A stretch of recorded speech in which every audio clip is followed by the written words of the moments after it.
Pessoal, boa tarde a todos. Vamos iniciar aqui uma nova sessão dos nossos seminários.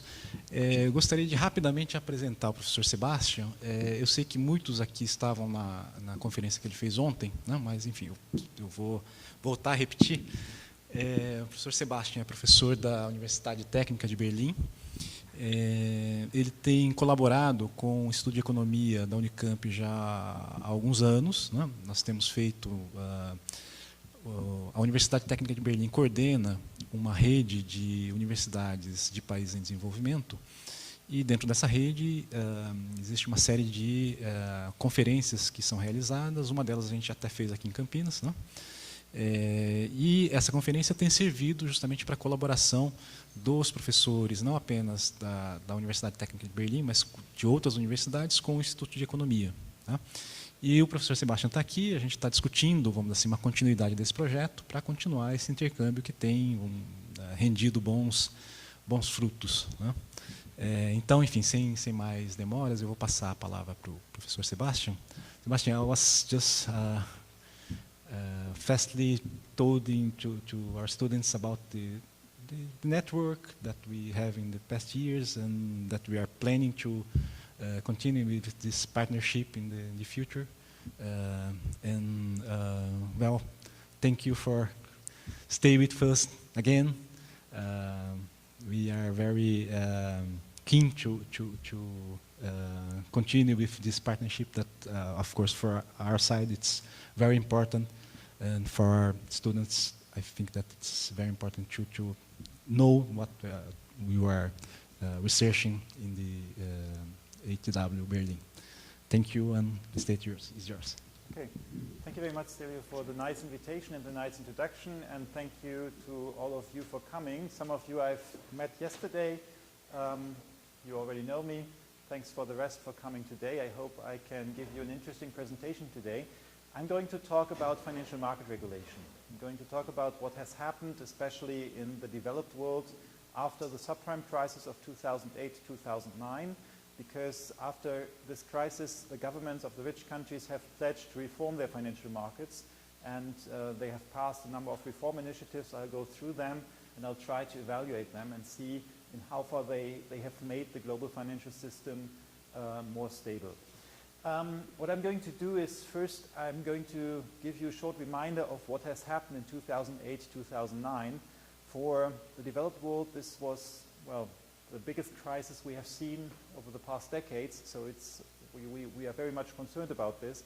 I'm not so sure whether you have followed this so much in detail in Brazil, because you have not been quite as affected as in former crises, and not quite as affected as the rich world. So I'll give you a short run through this crisis 4 years back. Then I'll talk about the underlying reason for this crisis, what has been behind it.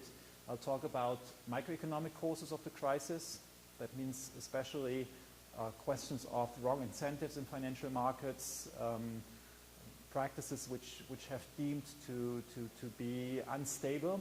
And then I'm going to talk about macroeconomic causes, because even though this is not covered that much in the literature, I believe that this crisis is more than just a failure to regulate certain incentives in the financial market, right? But we have some more or deeper causes for the crisis. Then I'm going to move towards the reforms. I'm going to talk about the level of the European Union, about the United States, and about the global level. And finally, I'd like to evaluate in how far these reforms have addressed the problems, and what needs to be done in order to make this financial system, the global financial system, sustainably more stable. Let me start with this crisis of 2008-2009. This was basically started as a housing crisis. We had, well, I'll come to that in a moment. We had an increase in the real estate price in the United States with a huge credit supply up until 2007. From 2007 to 2008, prices started to fall. Then we had defaults in a number of mortgage markets, a number of defaults in the mortgage market, so the people could not repay or not service their mortgages anymore, and that then led to a banking crisis which suddenly then spread to the rest of the world, and finally we were in a global, not only financial but also economic crisis. And to show you how important this crisis was, I brought you some data on economic growth. And what you see here, the green line is the emerging market growth. The red line is the world as a whole, and the blue line is the developed countries. And what you see here is this crisis is very peculiar in a specific sense. We had a very deep recession in the industrialized world. In fact, that was the deepest recession since World War II. Situation wasn't that bad in emerging and developing countries. I think Brazil barely went down to a year of hardly any growth, or maybe just marginal negative growth, but nothing as dramatic as we've seen in the US, Japan, and Europe. Okay, let's start and look into what has been behind the crisis.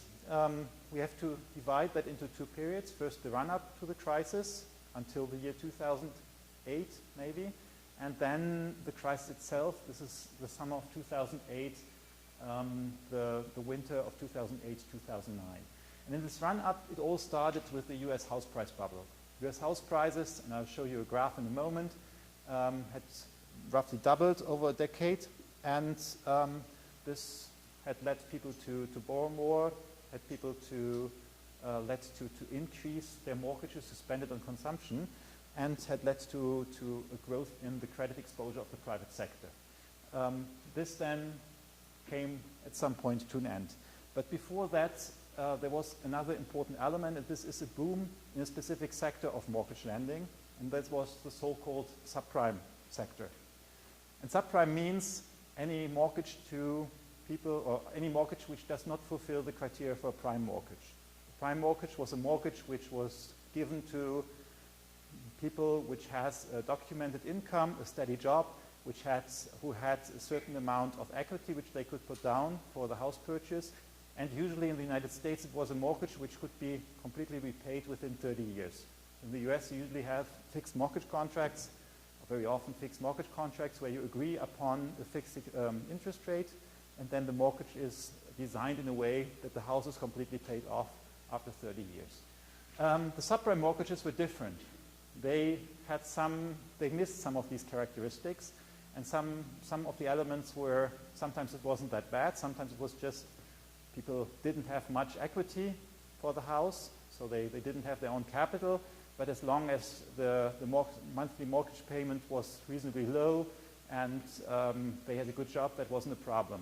But sometimes these mortgages were also given to people who didn't have a documented job.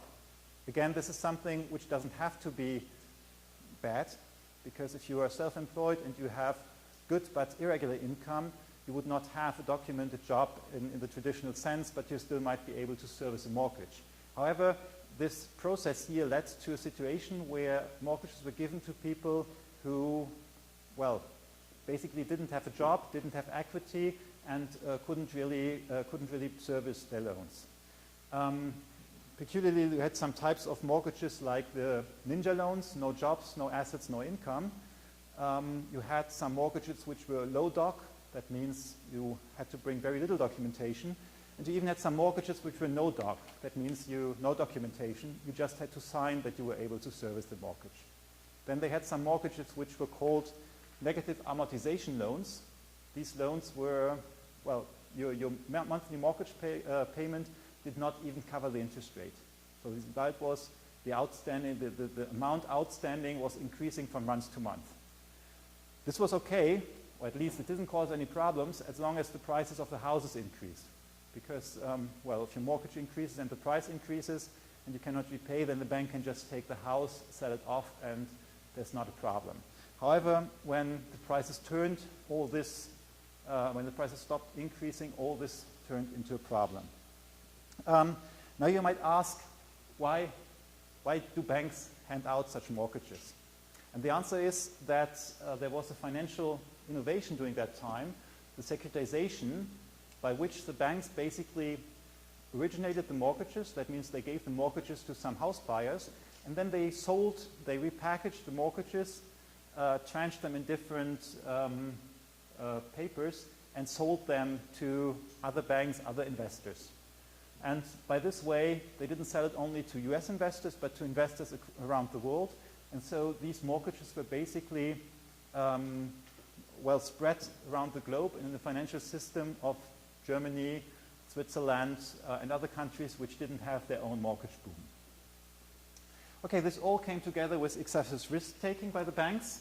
They had sometimes special purpose vehicles. That meant all these activities were not done by the bank itself, but by some subsidiaries, which didn't fall under bank regulation and which didn't have to put equity capital behind these activities.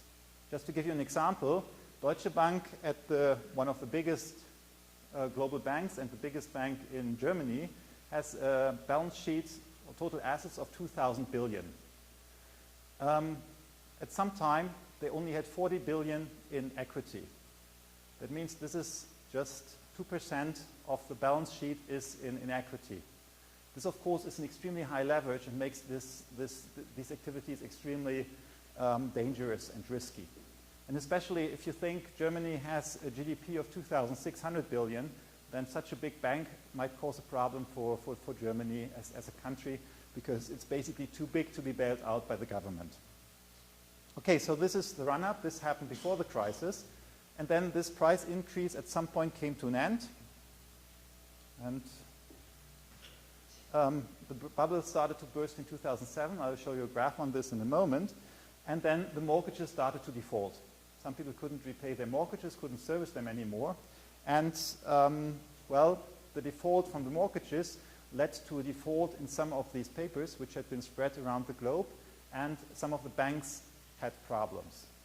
This meant, on the other hand, that, well, when the first banks failed, the other banks stopped lending to each other, and the money market basically froze over. And banks developed not only solvency problems, but also liquidity problems. The result was that we had a global credit contraction, and this global credit contraction spread way beyond the mortgage sector, but also to corporate loans and trade loans. And trade loans are extremely important for trade, for international trade, so this led to a global recession, and, well, at least the industrialized world was very heavily hit, but also developing countries and emerging markets were hit at that time. Let me show you a little bit some graphs with the data, and for some reason this isn't working well.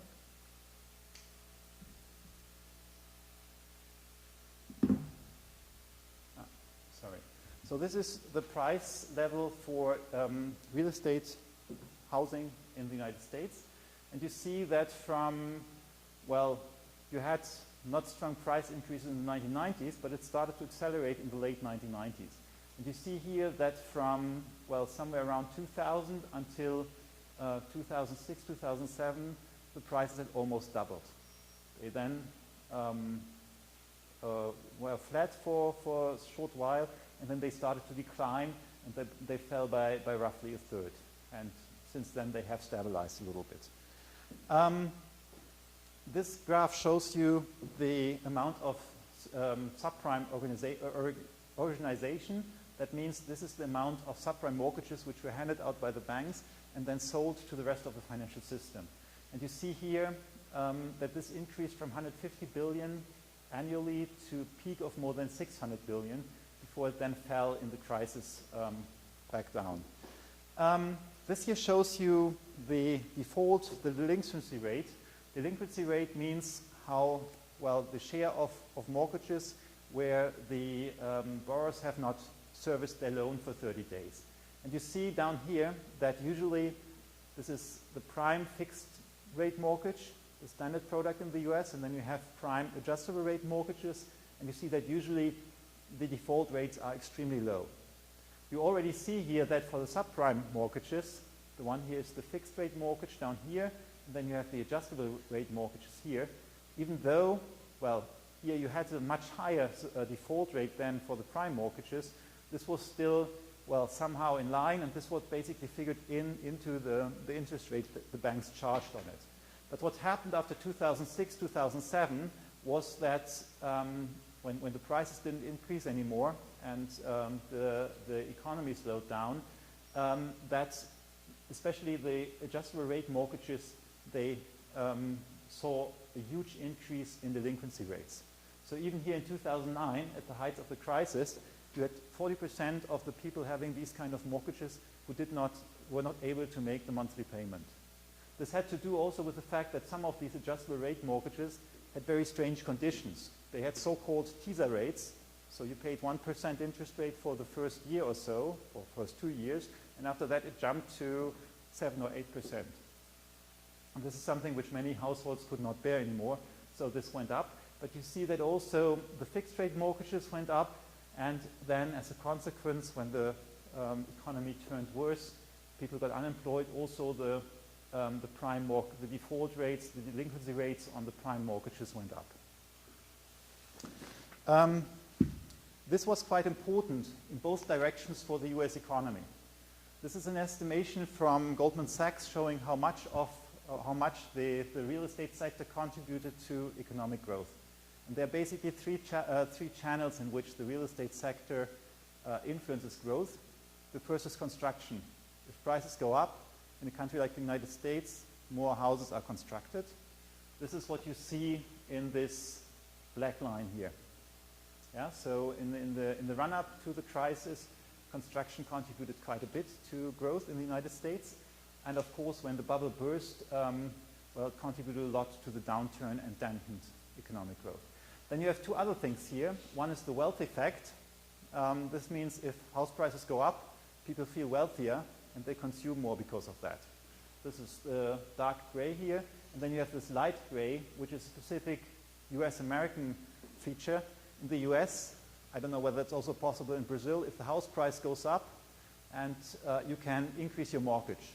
That means if you have a house which is worth 150,000 and you have a mortgage of 100,000 and the price goes up to 200,000, then you can go to the bank and say, well, I would like to borrow 50,000 more. You can take out this money and put it into consumption. In the US, a lot of households have done that. When the prices went up, they went to their bank, they withdrew this equity from their mortgage, and they bought a new car or new furniture and so on. And this is this light gray. So what you see here is that, and you have to know the US economy in this period was growing maybe 2.5%, 3%. So you see that about half of this growth in some years just came from the real estate market. And of course, when the boom ended, this turned to a bust. And you see here that also in the middle of 2008, there was almost 2.5 percentage points of economic growth taken off the growth trajectory by the direct impact of this crisis on the real estate market. And then came, in 2009, we had one defining moment, which was the moment after which basically all the global financial markets froze over, and this was transmitted to the rest of the world, and this was the Lehman moment. That was the default of the US investment bank, Lehman Brothers, and that led to huge disruptions in the global financial market. And actually this was when the economy really moved into the deepest recession since the Great Depression. And if you look at the figures for trade, global trade, from September 2008 onwards, and you compare that to the global depression in 1929, you see that for a few months or so, the trajectory is very, very similar. The difference between the two crisis periods is that in 1929, no one had heard of Keynesian economics yet because the general theory was not published. And in 2009, some economists had heard of that still, and they passed huge stimulus packages, and the central banks intervened. They cut interest rates, and the global economy was stabilized again in the first quarter of 2009. Sorry, this should be 2008 here. This was 2009 was what came afterwards. Okay, so policy reactions was the G20 economies passed large stimulus packages. Also, Brazil passed quite significant stimulus packages at that point because you had the fiscal leeway to do so. China did so, and this all helped to stabilize the world economy. But the second thing is that the G20 claimed, the leaders claimed to reform the financial markets in order so that these things do not happen again. And I brought you some statements from the G20 leaders, what they promised in early 2009, and they said, we promise to make sure our regulatory system for banks and other financial firms rein in the excesses that led to the crisis. Where reckless behavior and a lack of responsibility led to crisis, we will not allow a return to banking as usual. They also said, we promise to reform the global architecture to meet the needs of the 21st century. After this crisis, critical players need to be at the table and fully vested in our institutions to allow us to cooperate to lay the foundation for strong, sustainable, and balanced growth. So if you look at these statements, they are quite strong. And if you read the whole communiqué, it reads really like politicians now want to go to the financial sector and make sure that these things do not happen again, that the financial sector is properly regulated in the future. And, well, they also passed a lot of laws, but for a few weeks or a few months, even a couple of years, it looked like it didn't happen very much. And this is one cartoon from one leading financial newspaper. And you see here, these are the regulators.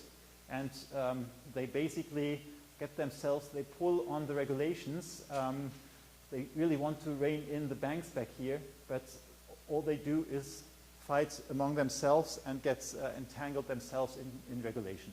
And what I'm going to do in the next part of the presentation is asking the question, is this appropriate here?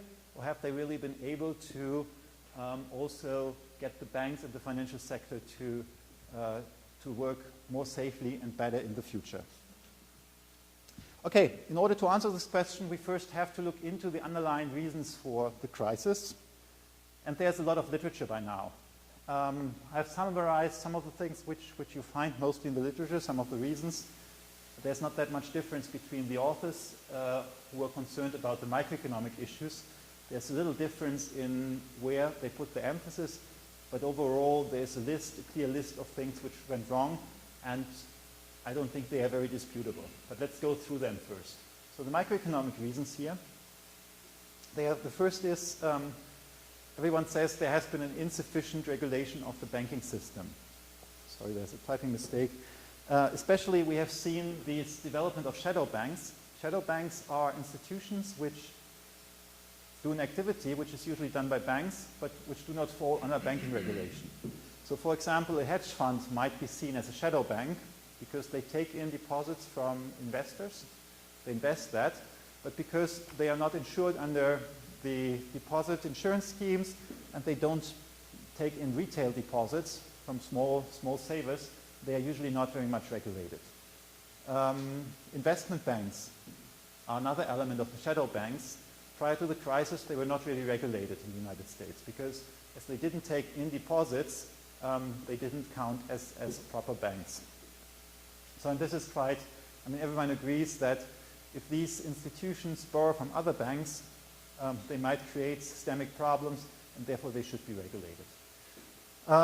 Yeah, this is the list of things: investment banks, special investment vehicles, hedge funds, mortgage associations, and so on. Mortgage associations is one element here, which is especially important for the United States, because if you look into which institutions gave out these mortgages, interestingly, it wasn't banks. It was not a standard bank, but usually it was so-called mortgage associations. Mortgage associations, they did not take in deposits, but they usually borrowed in the money market from other banks. They then took the money and gave out these mortgages. Because they were not taking deposits, they were not regulated at the federal level in the United States. You know, the United States has this federal system, and some banks were regulated at the federal level and some institutions at the state level. And these mortgage associations, they were only regulated at the state level. However, this meant that in some of the states, because the states are always a little cash-strapped, and at some of the states you have the ideology of letting the market do whatever it wants. So in many of these states, these mortgage associations were hardly regulated at all. So no one was looking after what they were doing. Again, this is something most people agree is not a very good approach to regulation and should be changed. Then we had transparency and complexity through financial innovation. I've already talked about this originating process where you take the mortgages, you put them into a big pool, slice them into different tranches and sell them as new securities. This is called collateralized debt obligation. Sometimes these collateralized debt obligations were again pooled and sliced and sold into so-called CDO squares, another derivative. And the problem here is if you have such a CDO square, you don't know anymore what is behind it. It can be good mortgages from California or bad mortgages from Texas, and you don't know. And especially if you have something like this, it's extremely difficult to restructure. If you now find out that some of the people who have a mortgage cannot repay, normally a bank can go and they can negotiate a debt restructuring. If you have these CDOs, this is usually impossible because there are so many investors and so many mortgages involved, and you don't even know the value of these papers anymore. And the problem here in the crisis was that the banks did not know what the risks in other banks' balance sheets are. So Deutsche Bank didn't know what Commerzbank really had in the portfolio, and I mean Commerzbank didn't know either.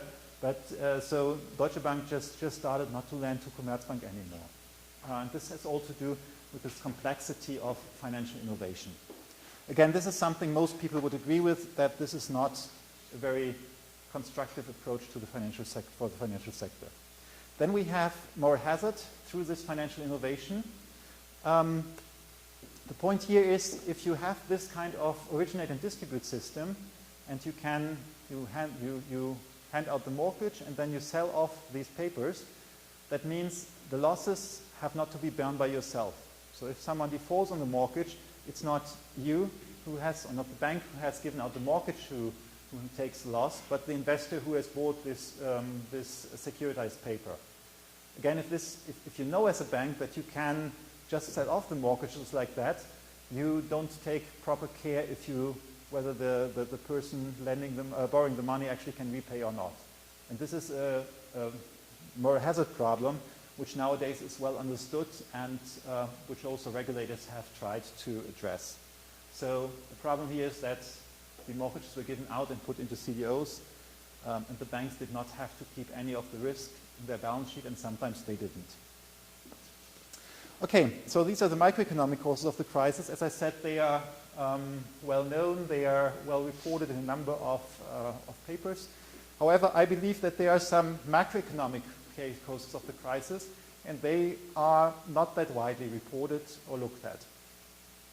And we came up in this book with Hans-Jörg Kehr and Christian Kellermann with basically three macroeconomic causes of the crisis. The one is growing global imbalances, and I'll explain you in a moment how this is linked to the US subprime market.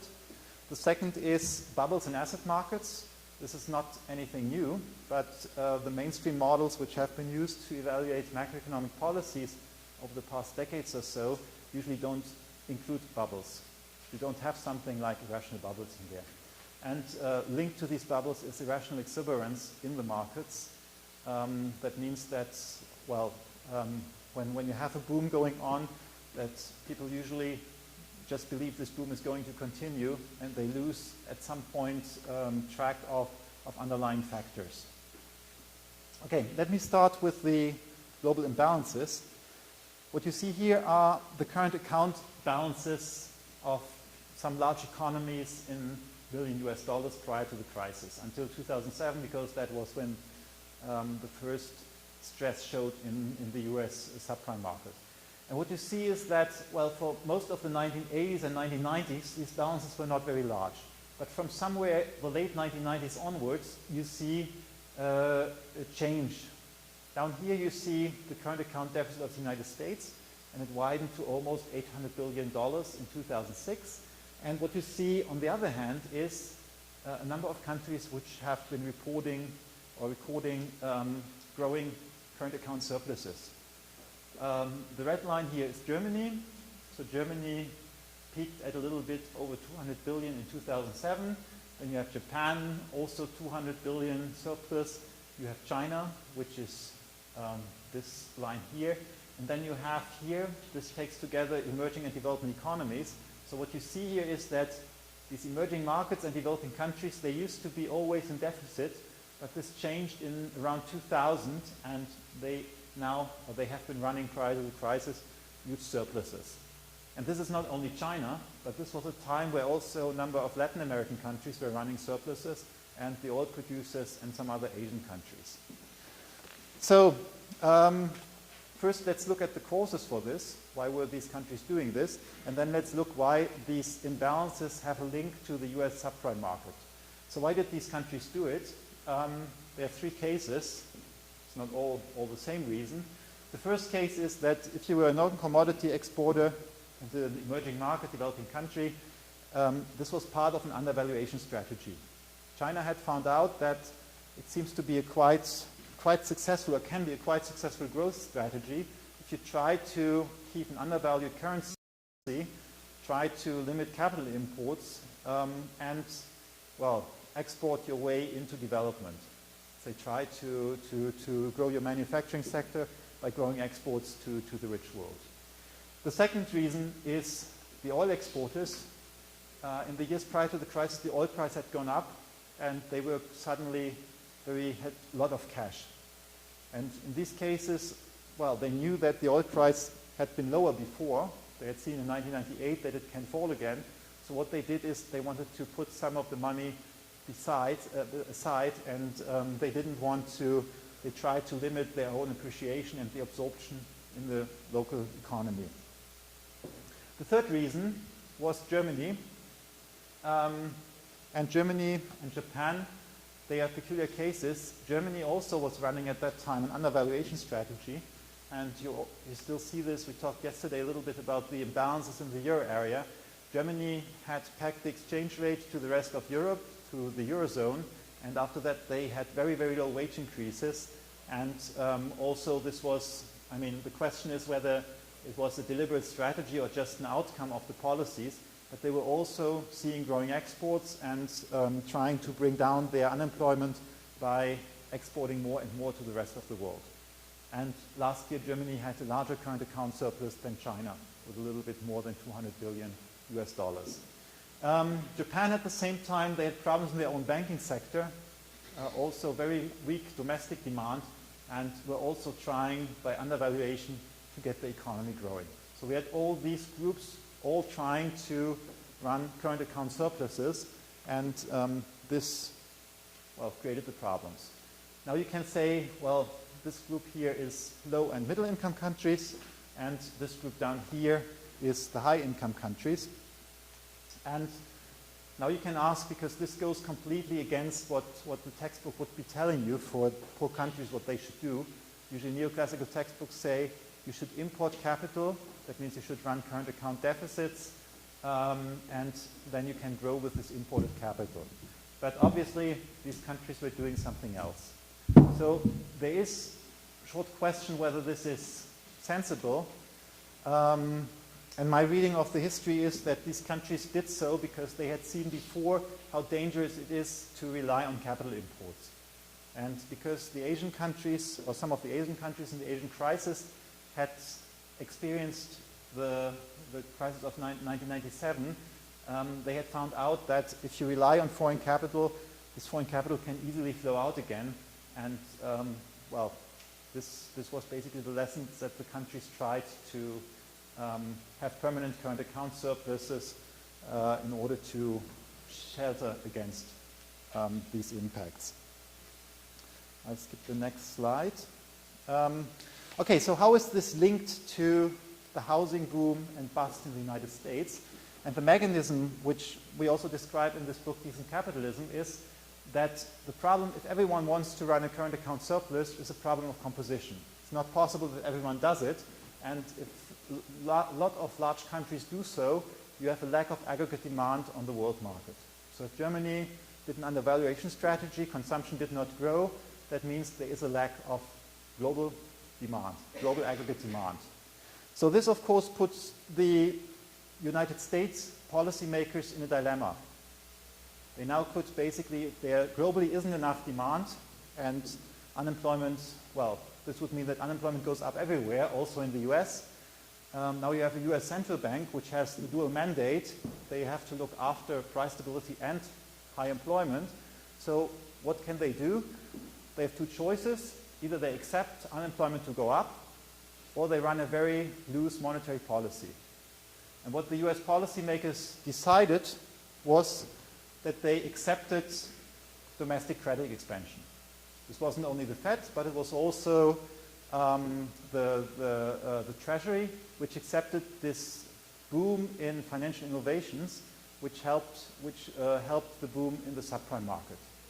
So basically, the acceptance of this house price increase was a reaction to the undervaluation strategy of large players in the global market. The US substituted, they didn't have proper wage growth, they didn't have proper export growth, and they substituted all this by a credit expansion for the old real estate market. Okay, so why did these imbalances become so large?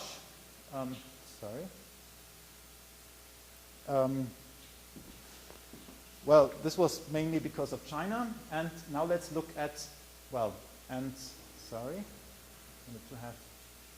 have one slide here which doesn't turn up here, so I'll skip that then, sorry for that. So then let's look, so we had the situation, financial crisis. Now we have looked at the reasons, underlying reasons, microeconomic reasons, macroeconomic reasons. Now I would like to look into the reforms.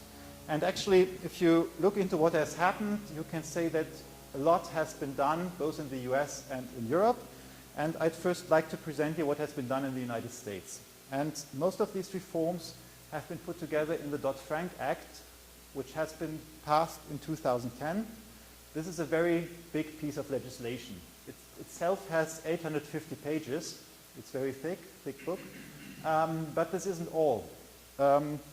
This gives a number of agencies the right to pass more legislation, and there are some secondary legislation, and there are some estimates which say that the Dodd-Frank Act has resulted in several 10,000s of pages of new regulation for the financial sector.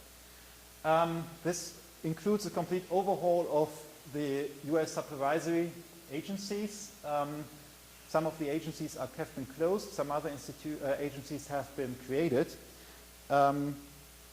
And, it also includes some more specific rules. There's a Volcker rule in it, which says, well, the banks are only allowed to do so much proprietary trading, that means trading at their own risk, and derivative trades, specific derivatives, will have to be moved towards specific trading platforms.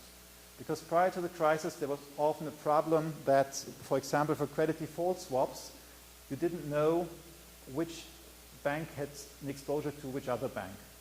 So when there was a big insurance company which had problems, AIG, and this was actually bailed out by the US Treasury because some other banks a lot of banks had gone into large contracts, large positions with AIG, and if AIG would have defaulted without fulfilling these contracts, you might have had problems in other banks. And because the supervisors didn't know which banks might be affected, they had to bail out AIG. And this is one of the reasons why the US regulators said later, well, let's move all these trades to a centralized platform where we can monitor that and where we can see which banks or which institution has which kind of exposure. Okay, this is a graph which I've taken from one of the big accounting firms, Deloitte, and consulting firms. And what it shows you, I mean, you probably cannot see anything where you sit, but you don't have to see it. It's just, it's about the image here. You see there, this is Dodd-Frank, what it does. And it affects 22 agencies. Yeah, so it shows you a little bit the complexity of the supervisory structure in the United States. It has 16 titles, covers 15 topics. For the different small regulations that prescribes, you have 445 dates where some comments have been had to be given by some of the actors. You have 112 different dates when certain rules come into effect. You have 25 different compliance dates, and you had 206 rules which were awaiting next steps and which have not been put into final regulation yet. So this just shows you how complex this whole thing is. Okay, there were some problems with this Dodd-Frank Act. One of the problems was that the Republicans in Congress didn't like it very much. They thought it was regulating too much. And for a long time, they have blocked key appointments. So for example, there was a new Bureau of consumer protection created with this act. And in the United States, the head of these agencies needs to be confirmed by the Congress.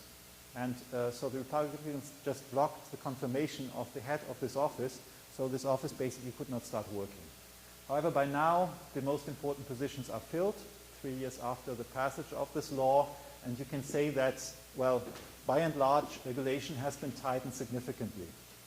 But however, remember, this is a very, very complex process, and I'll come in a moment to the question whether this is appropriate to do this kind of approach to the financial markets and financial sector. Let's have a look what has happened in Europe. The European Union has also passed a large number of new regulations. In Europe, it was not one package, but several packages. They have created new supervisory agencies at the European level, one for banking, one for financial markets, one for pension funds. And now the euro area is even moving towards something which is called banking union. I talked about this yesterday. The basic idea here is that you have a completely centralized oversight in the future. Not the national offices will oversee the big banks, but the European Central Bank will basically supervise all the big banks. And there is supposed to be a centralized resolution regime. That means if some banks have problems, there will be a centralized agency which can decide how to close down the banks and involve the shareholders and so on. Moreover, let's go through the core elements, and you'll also see a lot has happened. We now have a new and more coherent supervisory structure in Europe. We have new rules of securitization. So nowadays banks, if they do this process of originate and distribute, they hand out mortgages and sell them off later on, they have to keep a certain share of that on their balance sheets. So that means they have an intrinsic interest in due diligence before they hand out a loan, because they know that the losses will end up with them and they cannot just sell them off to someone else. There's a new oversight for rating agencies, which were basically not regulated before. There is the idea to put less relevance on these ratings in regulation, because one of the problems prior to the crisis was that these CDOs were rated by rating agencies, and at the same time the bank regulators had said, well, you have to invest so much in AAA rated papers. And the banks then had the choice whether they could buy government bonds or the CDOs. The CDOs usually paid a little higher interest rates, so the banks bought these CDOs. Later it was found out that the rating agencies didn't do a very good job in rating, very incoherent job, and a lot of these AAA rated CDOs defaulted. And so now one of the trends is to say these ratings must have less relevance in the regulation of the banking sector. Then we have something which is called Basel III. Come to that in a moment. Basel III are the capital requirements for banks, and now they have been quite strongly increased, so banks have to hold more capital than in the past. So Deutsche Bank will not be able to have a balance sheet of 2,000 billion with only 40 billion in capital anymore. Then we have some new rules for systemically important banks. So there's now a list of banks which are deemed to be globally important, and they have to have even more capital. And again, similar to the United States, certain over-the-counter derivatives. These are derivatives which are just contracts between one bank and another. They have to be traded through clearing houses in order to make sure the exposure can be properly monitored. Let's have a look at Basel III, because this has been agreed on a global level and will also be phased in many emerging markets and developing countries. These are capital requirements for banks. And prior to the crisis, under Basel II, the banks only had to have, well, even though they were supposed to have 8% in risk-weighted assets, that means depending on how risky the assets are, they are weighted down or up, had to be held in capital by the bank. But there were different types of capital, so they didn't only count normal shares, but also things like convertible bonds. This was seen to be insufficient, so the new regulation has increased this already quite significantly, and this will be 4.5%. So this core capital will more than double. What is more now is that there have been an increase in there have been two more buffers added. One is a conservation buffer, which the banks are supposed to build up in good times and then run down in bad times. And then there's a counter-cyclical buffer where the regulators can say, well, the economy is now going quite well, so please put up a little more in capital. So if the recession comes, you will be more stable. And then finally, which is not on this graph, is that the big banks have to put up an additional amount of capital. So this all means that the large banks will just have more capital behind what they are doing and much less leverage in the future. Let's just look at in how far this is appropriate. And if we look at it, probably it's not a bad idea that banks have more capital in the future. They will be less risky, so this is a good idea. The reform of the supervisory structure, well, I would say it's a no-brainer to say that all institutions should somehow be included and that you should have a centralized oversight in Europe. So also this is decent and okay. Securitization, that you should have an interest in doing due diligence for your loans, this is also something very straightforward. Tougher rules for rating agencies. They have done, they have worked so badly in the past and there have been so many conflicts of interest. This is also very sensible. And finally, moving derivatives to a centralized place also makes sense because it might lower or it might increase the information the regulators have. So let's see what has been addressed. Let's go through these points again. We have said we have this problem of moral hazard. We have the problem that banks originate some loans which are not of high quality. We have the problems that banks run extremely large leverage in the hope that they can have good profits. And we have the problem that there's too big to fail problem, that the big banks, again, they think the government will bail them out and they might take on even more risks. And we had the conflict of interest. We had fragmented oversight. And we have the conflict of interest for the rating agencies because the rating agencies sometimes, they also did consultancy business for the banks. So what they did is, what often happened is that these investment banks which were constructing the CDOs, they were offering the CDOs to the rating agency asking that they rate them and at the same time they asked a different division from the rating agency to give them some advice how to construct the CDOs in a way that they get a better rating. And the result was, of course, that the rating agencies rated them more favorably than would have been sensible. We had gaps in oversight, both in the United States and in Europe. We have in transparency of financial markets, about instruments and counterparties. And we have, as I said, beyond these strict microeconomic issues, we have excessive complexity. We have structures which no one understands. We have products which no one understands.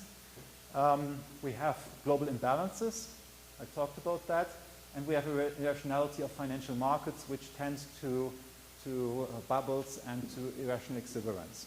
And now if we look what has happened, we see that, well, there are a number of steps which I've talked about, and we see that basically the issues up here have been addressed, or at least partly.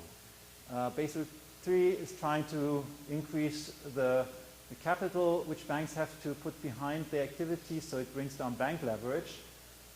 Rules of securitization are addressing this moral hazard problem, the rating agency rules as well. They also look after the conflict of interests here. We have the new rules which are supposed to close the gaps in oversight, the issue that the mortgage markets are not regulated, the issue that sometimes in Europe some activities fell between some national borders, and so there wasn't a proper regulation and oversight. And we tried to lower a little bit the transparency of financial markets by new rules for derivatives. However, what has not been addressed is all this down here. These issues have not been addressed in any of these reform proposals. So, are these reforms sufficient? This depends a little bit on the point of view. There are some authors, and I have quoted some German authors here, Hans-Werner Sinn 2009 and Martin Hellwig 2011, they interpret this financial crisis as just a macroeconomic problem. They say there was a wrong incentive in the banking system, some of the regulations were wrong and allowed for moral hazard, and this is the reason why we had this banking crisis. If you believe this, then you would say these reforms go into the right direction. They might need to be a little stricter even, but they should at least stabilize the system because they have been quite significant. If you believe that the crisis is more complex and has macroeconomic reasons behind it, then of course this is not sufficient. Then you need some more, and then this fails to stabilize. I brought you a few graphs to look at in how far this macroeconomic explanation might be appropriate or not. And I brought you first a graph showing the macroeconomic issues have not been addressed, as I said, bubbles, the Minsky moment, and all the lessons from behavioral finance. But what I brought you here is a graph of bank capital relative to assets.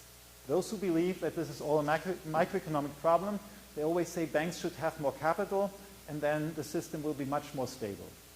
What you see here is the bank capital in the United States, and you see that this has been in the mid-19th century 50%. So they had 50% of equity capital relative to their balance sheet. This has come down significantly to these 8% after 1945 and has remained very low. So what you see here is capital was very high in the 19th century, and these low capital ratios are relatively new development. Those who are now pushing for macroeconomic reforms, they say, well, we should return to somewhere 20–30% here. This is also what Martin Hellwig is saying. However, what's interesting is, so if they're right, I would say, well, in addition, you didn't have any problems of too big to fail, because at this time you didn't have a centralized institution in the United States which could save banks which were failing. So there are less of these moral hazard problems from government intervention. So if these people were right, I would say what you should observe is a much more stable banking system here than down here. But this is not the case. I took the banking crisis from the Reinhard Rogoff paper, and what you see here is that in the 19th century you had very regular banking crises. Yeah? Like every 5 to 7 years. And then you had a very long period without banking crisis.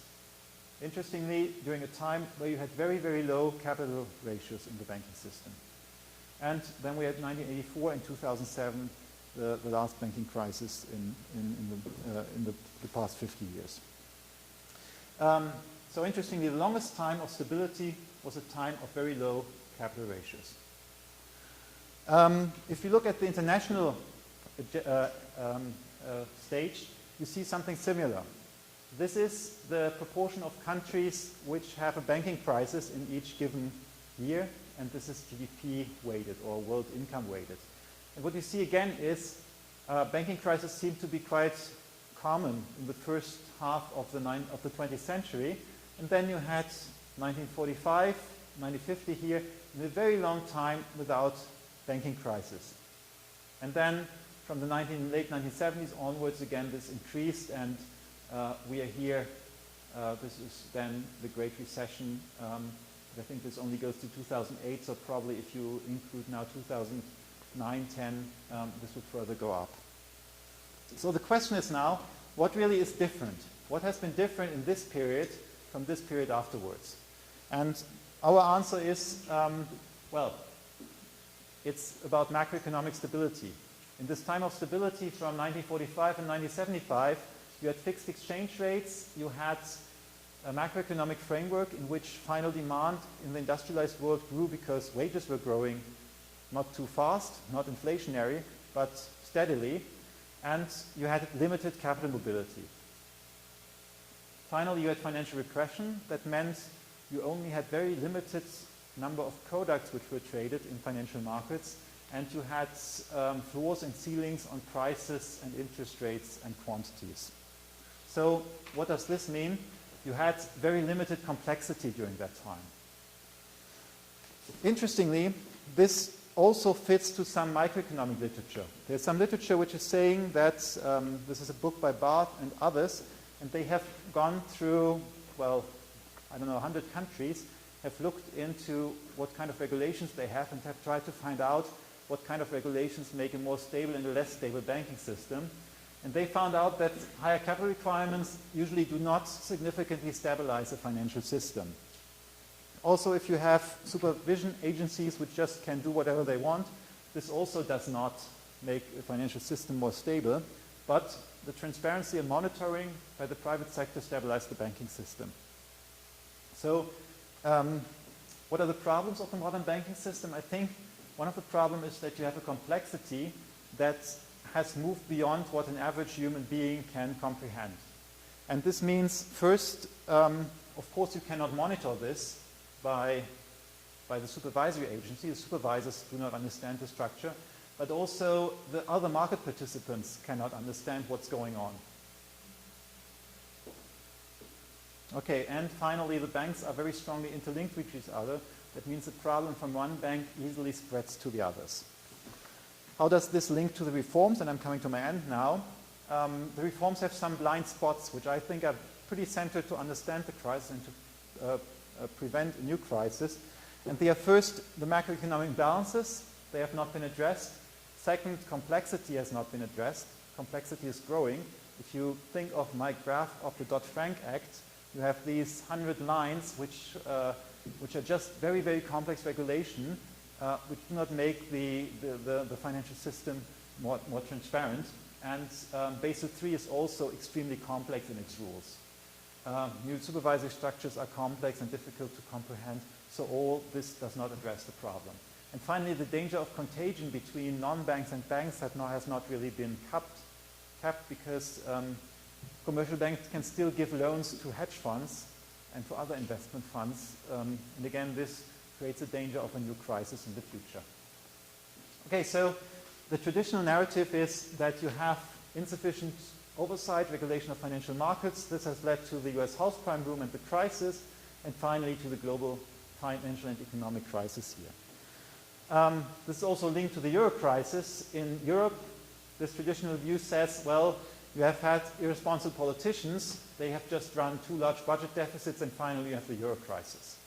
However, if you now take in what I also proposed to you, and I say, well, another problem here was the excessive complexity of financial markets, and global imbalances were a problem. They first influenced the US house prime boom, but second, they also led to boom and bust cycles in Spain, Ireland, and Greece. We talked about that yesterday.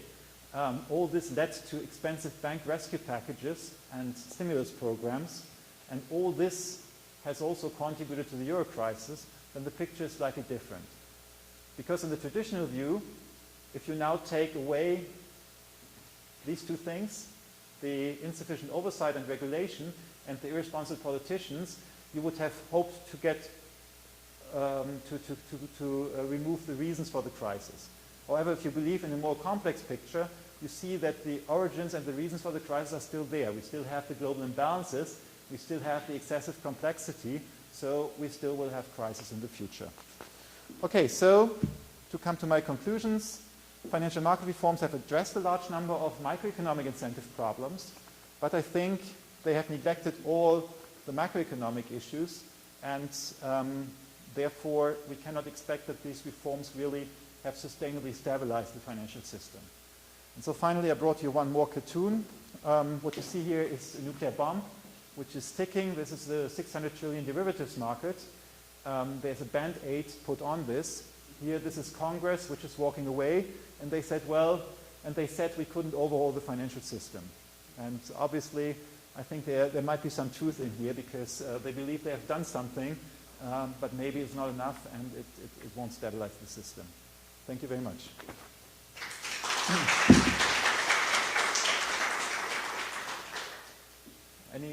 Are you going to moderate questions? Thank you, Sebastian, for the presentation. We have time to some questions. Could you speak here, because they are... it's possible to hear from... Está gravando as perguntas?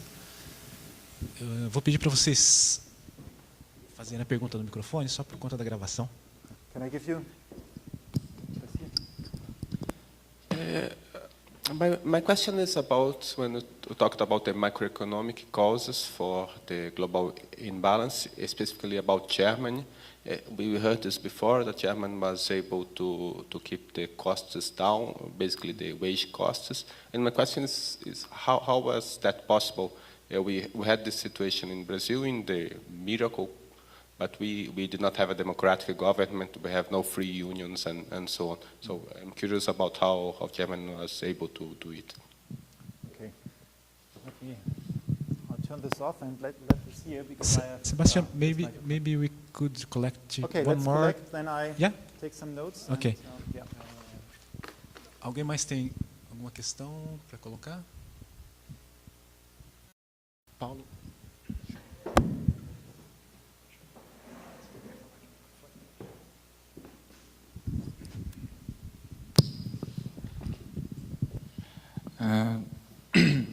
I would like to understand why the Federal Reserve or the U.S. government couldn't to preview the crisis.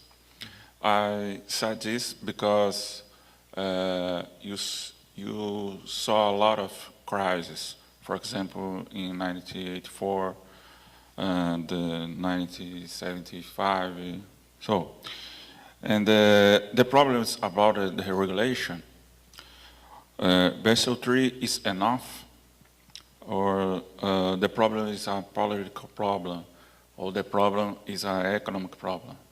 I would like to understand this.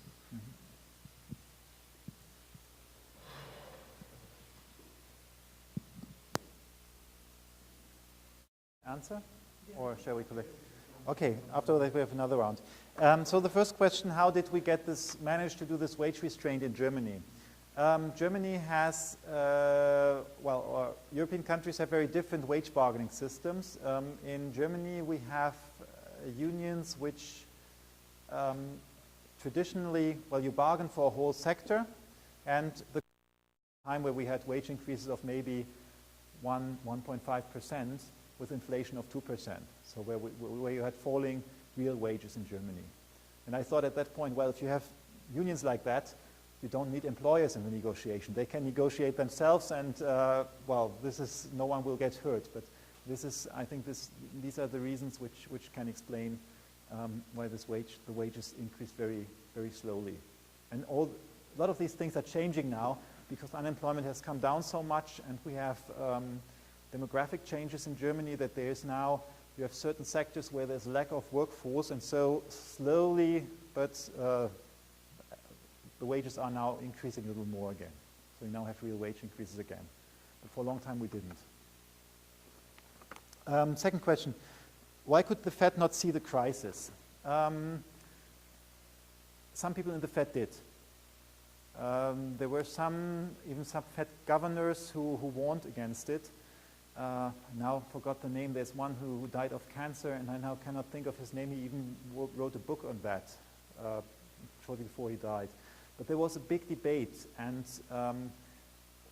first of course I think the outcome was at that point the Fed preferred the outcome, because this was the situation after 2001, 2002, and some people were in the United States, they were fearing a deflation. So the Fed liked and economic growth was very weak.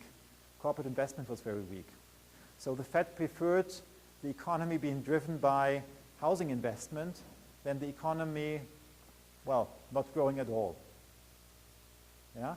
And in addition, Alan Greenspan had this idea that he always said, you cannot know when there's a bubble. The market knows better, and who am I as a central banker to say this is a bubble and we should intervene? And so he let these things go. I think he said later that he was wrong, but this was with hindsight.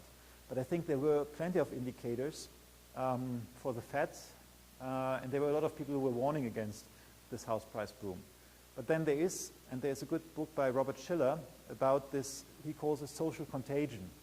Because I also, as a journalist, I've basically witnessed two big bubbles. First the dot-com bubble, and then the housing price bubble. And usually what Robert Shiller also explains is at the beginning there are a lot of skeptics. They say, house prices cannot always increase by double-digit rates if the economy is only growing 5%. But, well, this goes on for a certain while, and while you see that your neighbor is just making a lot of money with buying a house, the people who have always warned, they get more silent, and at some point they don't say anything anymore.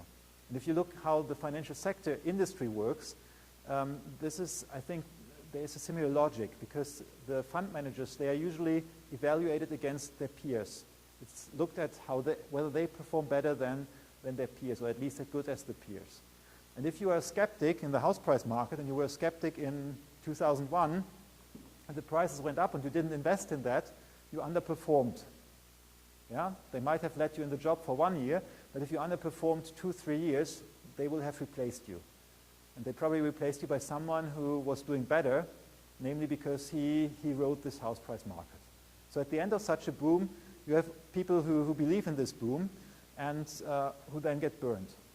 And Schiller is also describing how you then start coming up with stories. I mean, you usually make up stories why this is completely in line with what you can expect economically. New theories then emerge, and during this house price boom in the United States, one of the arguments was always saying, well, real estate is limited, so of course the price has to go up.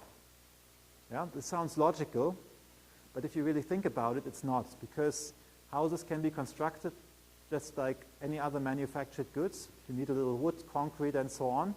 And especially in the United States, it's not, I mean, maybe in England, you have a shortage of land, but in the United States, you have a lot of undeveloped land, and you can build new cities, new suburbs. Actually, this is what happened. And so, but since the people were believing that real estate prices can only go up, they followed that through. And I think this extended a little bit to the central bank as well. But and this is, in my eyes, for understanding these bubble periods, one has to look into sociological and psychological literature. This is why I believe behavioral economics is very important also for macroeconomics economists to look into and to understand. You asked something else related to this. Can you remind me what the second part of your question was, please? Have I answered what you wanted to know, or was there something I didn't answer? It's okay? Yeah, because I thought there was something else you asked which I didn't answer, and I forgot it.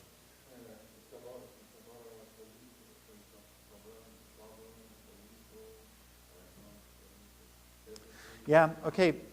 So it's always, the second thing is, and this is what we have seen in Spain, it's always extremely unpopular to end a housing bubble, because so many people have houses, and for example, in Spain, you could, for a long time, deduct interest payments from your tax bill, mortgage payments from your tax bill. Of course, this is, if you wanted to end the bubble, you could say, well, let's stop this. But of course, this would be extremely unpopular, because people like their houses becoming more expensive. They feel richer and they feel better.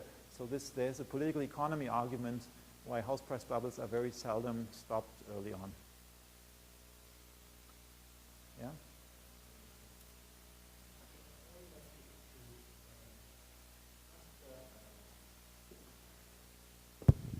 It's a question about, I agree with you that it's very interesting to see that you have pointed that, for example, the question of global imbalance. Of course, it's a question that it's not tackled by the reforms. But at the same time, when we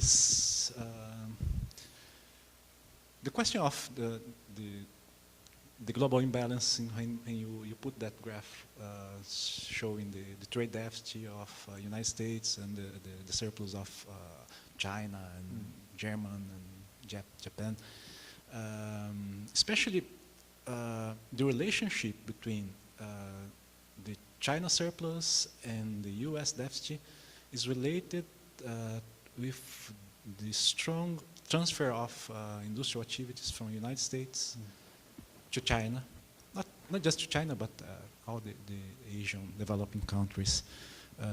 I mean, the deindustrialization of the United States, it's related with the industrialization of China, that after have a strong impact in the Latin American countries, especially those countries that export commodities like Brazil and Chile and Venezuela. But if you are saying that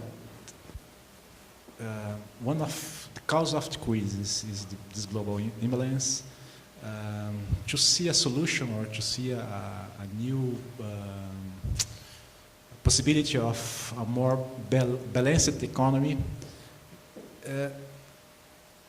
it's very difficult to believe. Of course, the United States is trying to recover the industry with the impact of shale gas, but it's very difficult to think about that they will go back in this strong strategy of that the U.S. companies will go back and call all the activities that they put in the Asian countries and start again to produce in the United States. Okay. Do you think that it's just to put another question, why it's very difficult to solve this kind of global imbalance? This kind of strategy that not just U.S. companies, but other companies from Europe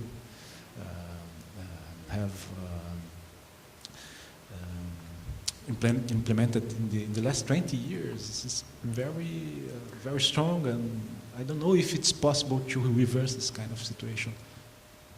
Okay, it's obviously it's directly related with this deficit of the United States. Yeah, I think it's a very important point you're raising here. Two things on that. First, I think you have to ask the deindustrialization or this relocation process. And in my reading, an important element was the undervaluation, the stable undervaluation of China. Of course, this was not a sufficient condition, but I think it was a necessary condition. If China had kept the exchange rate it had in the late 1980s, early 1990s, prior to the currency reform, I don't think you would have seen that much industry relocating. So now the question is, how can you, if you have that, how can you correct these imbalances? And of course, there are two ways. The first way is you say, well, we move the production of cheap T-shirts from China back to the United States. That would be one option. The other option would be to say, well, the Chinese then have to consume more of the things which are bought in or produced in the United States. So for example, if they, in the future, do not copy their Microsoft Office anymore, they don't pirate it anymore, but they buy it, this of course would lead to a partly rebalancing, because this would be, it wouldn't be industry, manufacturing, but they would be buying these, software services from the United States, and this would help rebalance this. I think actually what we are seeing empirically is a combination of both. We are seeing some industrial activity moving back from China to the United States. I just read the other day that one of the big mobile phone producers is now obviously planning a handset which is completely produced in the United States again. This is something you haven't seen for a long time. If you look at the US car automotive sector, production is growing again. And this has to do with the fact that China has appreciated quite strongly in real terms. They have a nominal appreciation, plus they have seen quite strong wage growth over the past years. So certain activities might be less attractive to move it, to have it in China anymore, and some of that you might move back to the United States. And second, the Chinese government seems to be trying to rebalance the growth from, or want to rebalance the growth from purely manufactured based to also consumption and service based. And you see, when you go back to the graph, China had a much larger current account surplus in the past than nowadays. Nowadays it's less than 200 billion, it's less than the German current account surplus, and it's only something like 3% of GDP or so, and they used to have something like 7 or 8% of GDP. So this combination can rebalance something. But we are now seeing new imbalances emerging someplace else. In Europe, Germany is still running this large surplus, and now the other countries are moving into surplus as well. So the Eurozone is now becoming one of the countries. They cannot generate their own domestic growth because of the crisis, so what they try is now to import growth and demand from the rest of the world. So the Eurozone is now one country which will, I think, for significant period of time not contribute to global demand growth. Japan might be another issue. I mean, one element of Abenomics is the pretty strong depreciation of the yen. Again, this is something which will lead to more surplus from Japan. So these issues are not resolved yet, but I think the industrialization or the relocation process between the United States and China, there seems to be some changes.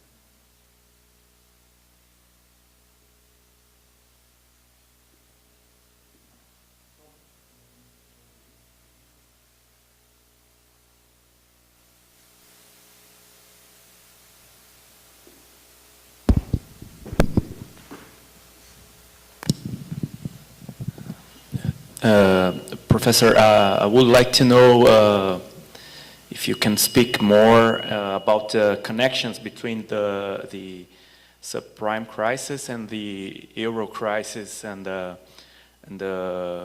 what measures have been made to address this more recent crisis in Europe.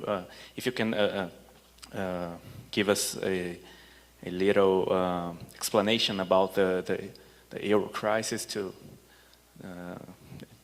and comment on the measures that are specifically designed to solve this problem as well. Okay. Mais alguma questão? Sebastian, I have just one doubt about when you was explaining the relationship between the bubble in the house market with the growth in the United States. There's a part of the graph that was wealth effect, and the third that I couldn't. Mortgage equity withdrawal. Okay. Yeah.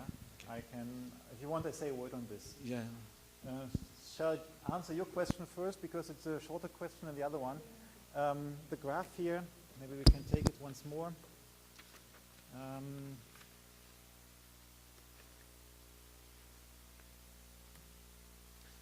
Yeah. What you have here is, so this is construction, this is wealth effect. So this is what you usually just estimate what happens if your house prices go up, you consume more or not. And this mortgage equity withdrawal is when you top up your mortgage from your house, you take the money out and you use that on consumption. And usually what they do from the data difference is that this year they get directly from the bank's balance sheet. I mean, there's a statistic on how much mortgages have been topped up, and they say, well, of course you only top up your mortgage if you want to use the money for something, and usually this is used for consumption. Yeah? So that answers your question, I guess. Okay. On the euro crisis, we discussed that yesterday very much in detail here, and I cannot go into detail now, but first there are some links. This US subprime crisis has contributed, or the whole issue of wrongly regulated financial sector bubbles have contributed to the crisis, because first some of the European banks have been very much exposed to the US because they had bought these CDOs, and then of course this, when the crisis came first, the global crisis came first, the European governments had to bail out some of their banks which went into trouble, and second, we had our own real estate bubbles in some countries which also were linked to badly regulated financial systems, and of course these banks had to be bailed out as well. So for Ireland, for example, I presented yesterday that the cost of bailing out their banks was 70 billion euros, and they have a GDP of 160 billion. So that shows you this, and Ireland had a debt to GDP ratio of 25% prior to the crisis. Now they are at 100 something. Yeah? So in this case, you can clearly say their problem was the real estate boom plus a badly regulated financial system. And actually, interestingly, many of the German banks got into trouble because of Irish regulation, because Ireland had started to create an offshore banking sector, and you know, we have regulations in Europe. We had regulations for the financial system which were supposedly standardized, but it was up to the national regulators to interpret them differently. So what happened, the Irish interpreted that much more laxly than the Germans. So the big German banks set up their subsidiaries in Dublin, and for example, Hypo Real Estate, which is our biggest bank failure, this was a subsidiary in Dublin which created the problems. And this was what I talked about. There have been gaps in oversight, and this has contributed to the euro crisis. However, I also said yesterday, this is not the sole origin of the euro crisis. We have something similar, the global imbalances. We have a mirror image within Europe, which has led to problems, and we probably would have seen a crisis even without the global financial crisis. The measures which have been taken in Europe, because I think this link is not well understood. The narrative in Europe is, especially among mainstream economists, that the euro crisis is a problem of government spending too much money, which clearly in Ireland wasn't the case, and in Spain I think not either. So there haven't been many measures addressed on these imbalances, and the re-regulation of the banking system is an ongoing process. I think there have been a number of rules have been tightened, but according to my reading, if you agree that these underlying imbalances and the complexity of the financial system is a problem, this has not been addressed. Okay, any other questions or remarks?